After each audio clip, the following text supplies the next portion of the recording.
Assalamualaikum warahmatullahi wabarakatuh. Sedulur dimanapun panjenengan berada, kali ini saya akan menanggapi pidato dari Kiai Haji Al-Qurtubi. Dalam pidatonya beliau mengatakan minta agar Kiai Haji Imaduddin memberikan undangan langsung kepada beliau. Tujuannya adalah untuk mengadakan diskusi baik menggunakan dalil nakli maupun dengan menggunakan dalil akli. Diskusi tersebut tujuannya adalah untuk membahas, ini yang beliau ungkapkan, membahas masalah adab muhadasah dan munadhoroh. Adab muhadasah dan munadhoroh. Saya ingin sedikit menanggapi terkait dengan hujah atau dalil akli. Semestinya secara akal sehat, secara akliyah seperti ini. Kalau yang maju itu adalah Kiai Haji Al-Qurtubi dalam menjawab diskusi ini, terus akal sehat kita berbicara, lantas golongan para Habib diminta ngapa? Ketua Robitoh Alawiyah diminta ngapa? Kapan mereka diberi hak, diberi kesempatan untuk menjawab? Kalau panjenengan yang maju, Pak Kiai Qurtubi, benar enggak? Secara akliyah kan seperti itu. Harusnya secara akliyah panjenengan mendorong beliau-beliau untuk maju untuk memberikan jawaban. Terus tema diskusi sekarang ini adalah bukan adab muhadasah dan adab munadhoroh.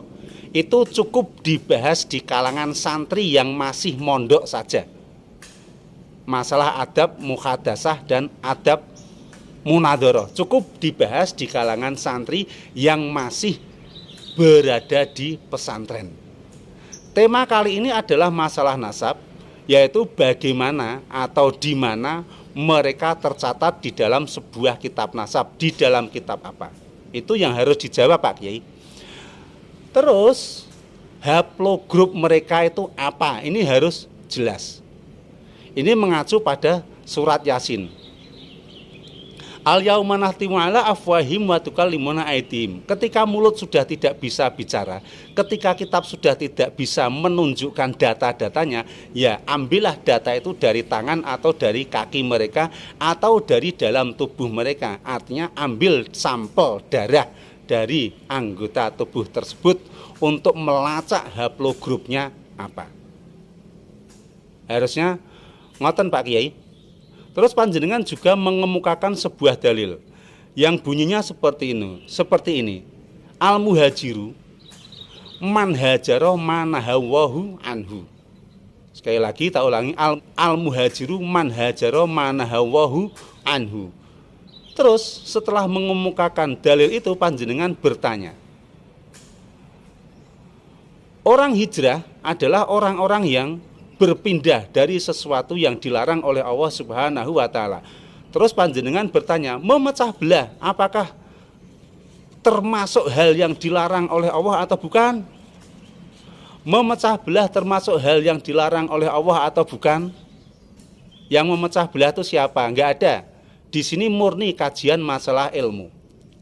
Harusnya kalau masalah memecah belah panjenengan mengemukakan ayatnya adalah wa'tasimu bihablillahi jami'a wala tafarraqu. Dah itu aja. Itu hadis, itu ayat yang langsung melarang masalah perpecahan atau pecah belah.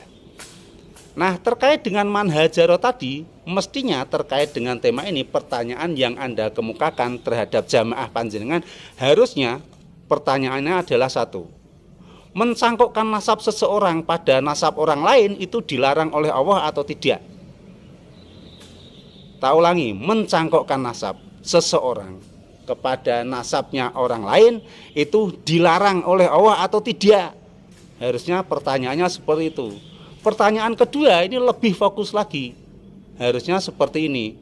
Mencangkokkan nasab seseorang pada nasabnya Rasulullah itu dilarang atau diperbolehkan? Dilarang atau diperbolehkan? Harusnya gitu. Dilarang atau diperbolehkan? Dilarang kan?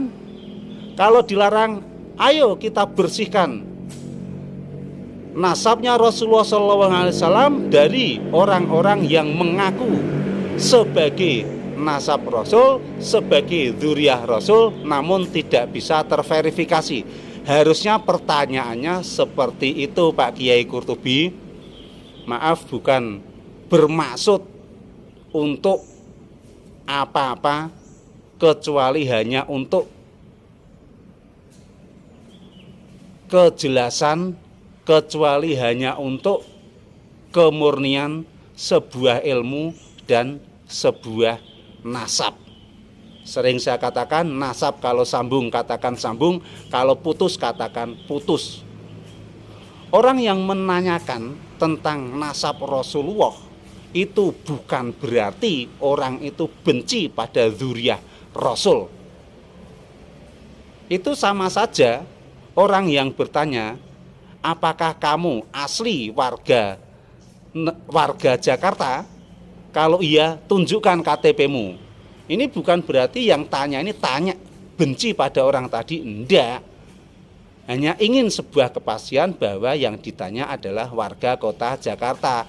Sama saja ketika orang menanyakan apakah seseorang itu nasabnya sambung pada Rasulullah, ini bukan berarti unsurnya adalah unsur kebencian atau bukan, tapi hanya ingin mendapatkan kepastian. Karena kita sudah beratus-ratus tahun diminta percaya secara sepihak bahwa orang tersebut adalah dzurriyyah Rasul tanpa adanya bukti.